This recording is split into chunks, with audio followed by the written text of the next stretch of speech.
بسم اللہ الرحمن الرحیم۔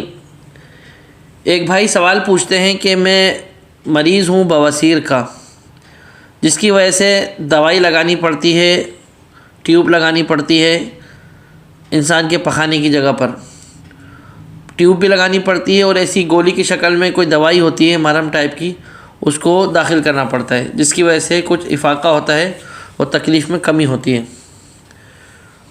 اور بعض دفعہ ایسا بھی کرنا پڑتا ہے کہ گرم پانی سے سیک لینے کے لیے کسی ٹب میں گرم پانی بھر کے اور بیٹھنا پڑتا ہے، جس کی وجہ سے گرم پانی سے سیک پہنچے۔ تو یہ صورتیں روزے میں اختیار کر سکتے ہیں یا نہیں کر سکتے، یہ ان کا سوال ہے۔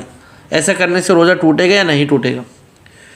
تو یاد رکھیں، کوئی بھی ایسی دوا، کوئی بھی ایسی ٹیوب جو انسان کے جسم کے اندر جائے تو اس سے روزہ ٹوٹ جاتا ہے۔ آپ کی جو صورتحال ہے، یعنی پخانے کے راستے سے جو دوائی لگائی جائے گی، جو اندر داخل کی جائے گی، اس کی وجہ سے بھی روزہ ٹوٹ جائے گا۔ تو روزے کی حالت میں ایسا نہیں کرنا چاہیے۔